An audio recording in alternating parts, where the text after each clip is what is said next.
C'est l'heure de l'information sur Ecclesia TV. Merci de nous suivre à la une de cette édition. La messe de clôture marquant les festivités du centenaire de la Légion de Marie à l'international s'est tenue le dimanche 12 septembre 2021 à la basilique Notre-Dame de la Paix de Yamoussoukro. Ce mouvement de l'Église catholique est né en 1921 à Dublin, en Irlande, à l'initiative d'une quinzaine de personnes sous la conduite de Frank Dove et implanté en Côte d'Ivoire en 1950. Les détails dans un instant. Vous suivrez également un extrait de l'homélie du Père Gaston Ogui à l'occasion de la messe d'hommage le samedi dernier au maître de la parole, le Père Jean-Cécile Mbayo, décédé le jeudi 27 août 2020. Démarrons cette édition par les activités du centenaire de la Légion de Marie à l'international et des 71 ans du mouvement catholique au niveau national qui se sont refermés par une messe de clôture le dimanche 12 septembre 2021 à la basilique Notre-Dame de la Paix de Yamoussoukro. Les légionnaires venus de 15 diocèses de notre pays ont laissé jaillir du fond de leur cœur des hymnes d'action de grâce à Dieu pour la sanctification des membres et la participation à la mission d'évangélisation de l'Église. Papier, image, Pierre Richemont, commentaire Morel Poti. Donne la paix, Seigneur, à ceux qui espèrent en toi. Le dimanche 12 septembre 2021 a eu lieu la messe de clôture des activités de la célébration du centenaire à l'international de la Légion de Marie et de ses 71 ans d'existence en Côte d'Ivoire.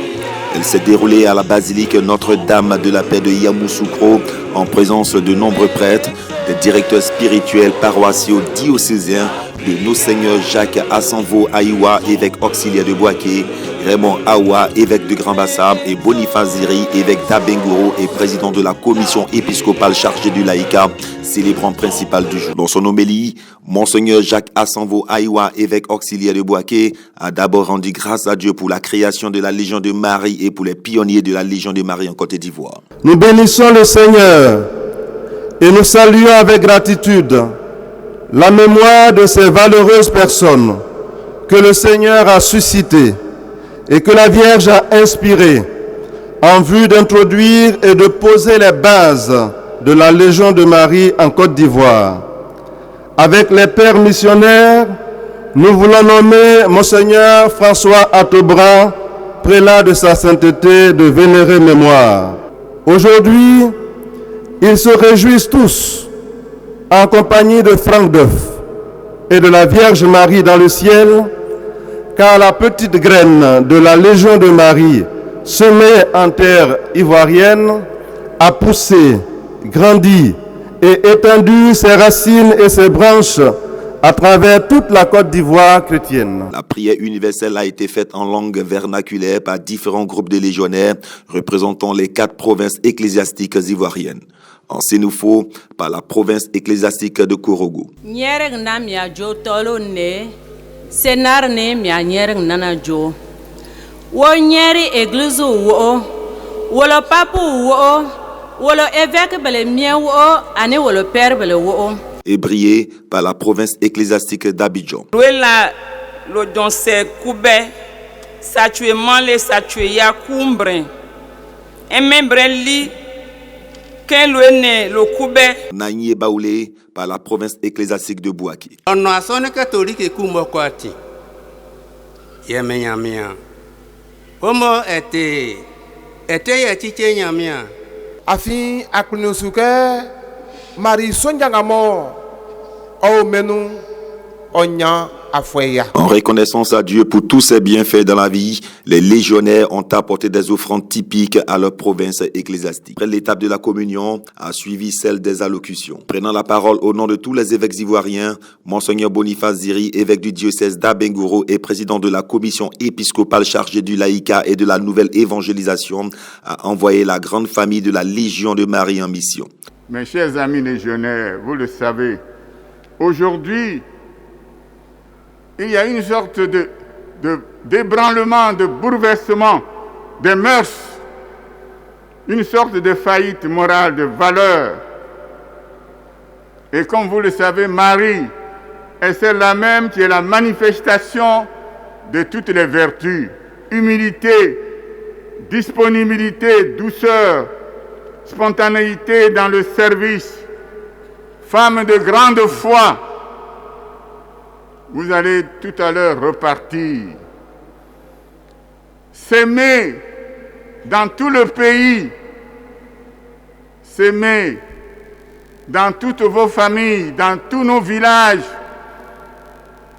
s'aimer dans vos lieux de service, s'aimer les graines de la fraternité, s'aimer les graines de la paix, s'aimer les graines de l'espérance. Au terme de cette messe d'action de grâce, les propos ont été recueillis. Vous voyez aujourd'hui cette foule, une marée humaine, le peuple de Dieu, nos mamans, nos papas, de petits enfants venus de tous les quatre coins de la Côte d'Ivoire. Toute la nuit, ils ont prié. Et ce matin, c'est comme s'ils venaient d'arriver, éveillés, fiers d'avoir pour mère la Vierge Marie, femme de grande foi. D'abord, nous souhaitons un joyeux jubilé à tous les légionnaires du monde entier et particulièrement ceux de la Côte d'Ivoire. Et le message que nous voulons lancer, comme le disait tout à l'heure Monseigneur Boniface Ziri, c'est une invitation à l'humilité, à la mission, à l'engagement et à plus de responsabilité pour que notre mouvement soit toujours plus fort. La journée d'hommage à notre cher regretté le père Jean-Cécile Mbayo, maître de la parole, décédé le jeudi 27 août 2020, a eu lieu le samedi 11 septembre 2021 à la paroisse Saint-Jacques des Deux-Plateaux. Une célébration eucharistique présidée par le père Gaston Ogui-Kossi, coordonnateur national de l'espace de formation missiologique de Côte d'Ivoire et co-présidée avec le père Augustin Obro, curé de la dite paroisse. L'homélie de cette messe d'hommage a été prononcée par le révérend père Gaston Ogui. Nous sommes fils et filles de Dieu et donc c'est cela qui devait transparaître dans tout ce que nous faisons.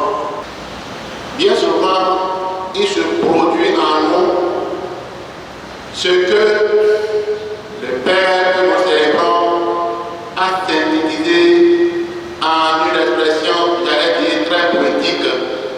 Il se produit en nous ce qu'on appellerait la déficience anthropologique. Ce sont les expressions du père Jean-Cécile Mbayo. La déficience anthropologique, ça veut dire quoi? La déficience anthropologique veut signifier que nous ratons notre vocation. Et cette déficience anthropologique nous conduit à poser des actes, à agir contrairement à notre vocation d'homme, de femme, de fils et filles de Dieu. Le père Jean-Cécile Mbayo, profondément attaché à l'écriture et à ses racines de l'ouest de la Côte d'Ivoire, avait cette intelligence théologique enrichie par sa culture dont il se servait pour évangéliser les fidèles, son auditoire lors de ses enseignements, homélies et interventions. Un an après sa mort, sa mémoire est toujours vivace dans l'esprit des fidèles, notamment l'association des cadres catholiques de Côte d'Ivoire et les membres de l'Institut Montabor. À l'occasion de l'an 1 de la naissance au ciel du premier prêtre d'un groupe ethnique à l'ouest de la Côte d'Ivoire, le révérend père Augustin Obro, un de ses proches, s'est prononcé lors de la messe d'hommage au père Jean-Cécile Mbayo.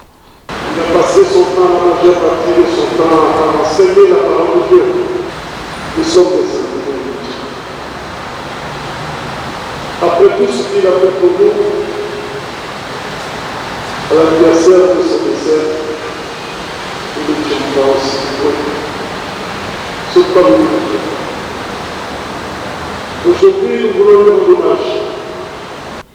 Le père Jean-Cécile Mbayo était un prêtre catholique du diocèse de Mans en service dans l'archidiocèse d'Abidjan.